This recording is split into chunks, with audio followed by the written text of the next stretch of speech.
C'est un peu comme si tout s'alignait vers ce métier alors que j'y avais pas forcément pensé depuis longtemps.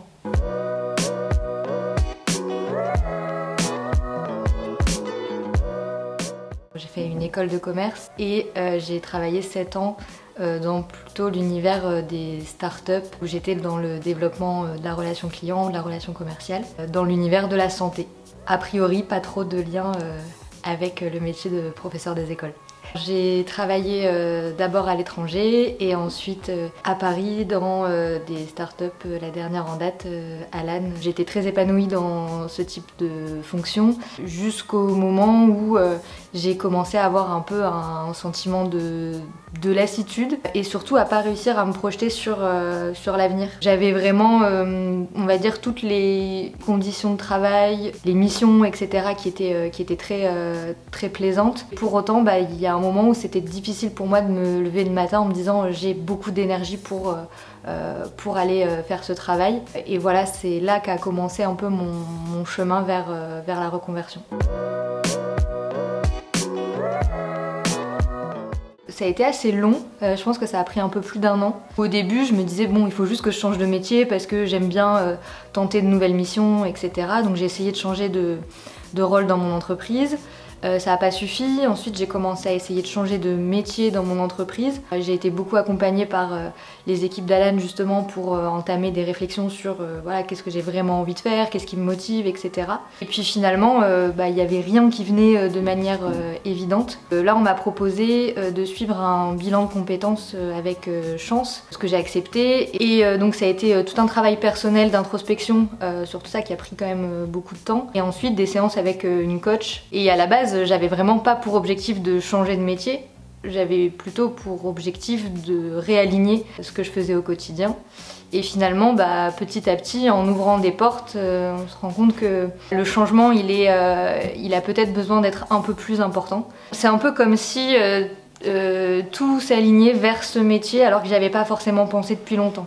J'y avais pensé quand j'étais plus jeune, mais c'était parti parce que le parcours de vie fait que finalement on fait d'autres choses. Dans les qualités qu'on m'attribuait, il y avait beaucoup de choses en lien avec l'animation de jeu. Ce que je préférais faire dans mon métier, par exemple, c'était la partie coaching, la partie montée en compétence des personnes que j'accompagnais, les nouveaux arrivants dans l'entreprise, etc. Et finalement, j'y passais presque plus de temps et d'énergie que mon métier de commercial. Il y a une question dans le parcours du bilan de compétences qui était repenser à un moment où vous étiez vraiment épanoui dans votre quotidien.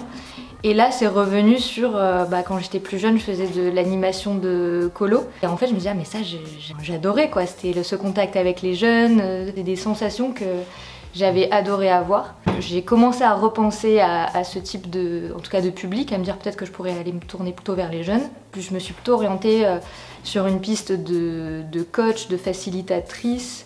Donc j'ai suivi une formation pour faire ça. Et en fait, ça m'a confirmé l'idée que j'avais besoin d'être au contact et de pas être derrière un ordinateur, d'être au contact d'humains. Et puis ensuite, il y a le choix de l'école qui est arrivé. Et du coup, je me suis dit, je vais faire le dossier. Et si je suis prise, ce sera un signe qu'il faut que je me lance, quoi. Et j'ai été prise et voilà. Justement, le fait d'être accompagnée par une coach, ça m'a beaucoup aidée parce que au début, je me disais non mais c'est pas possible parce que j'ai pas le concours, j'ai pas envie de passer le concours parce que je sais pas si ça va me plaire. J'ai pas les capacités financières de faire une reconversion comme ça parce que j'ai déjà un rythme de vie qui est installé.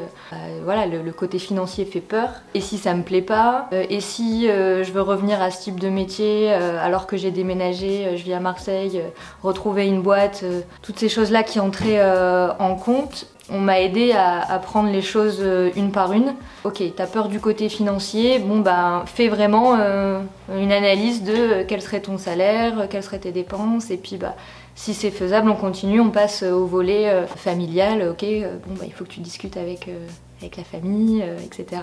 J'avais l'impression que c'était un retour en arrière pour moi, que j'avais fait un peu tout ce que j'avais fait avant pour rien, et alors que finalement, mon métier d'avant me sert encore aujourd'hui. Dans mon métier, c'était pas du temps perdu, au contraire.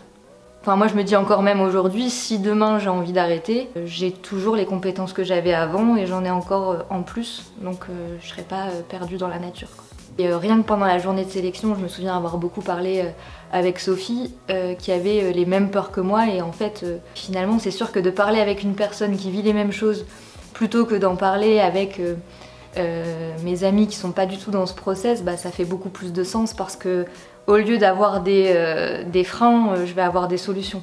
Parce que finalement, bah, les gens qui sont pas dans ce parcours vont juste nous communiquer encore plus de peur et de freins, alors que des personnes qui sont déjà dans cette réflexion ont peut-être fait un chemin qui est un peu plus avancé et peuvent nous aider à faire nous aussi ce chemin. Par frein, à chaque fois, bah, voilà, il y a des choses à faire. Et puis il y en a qui seront levées qu'une fois devant les élèves, quoi.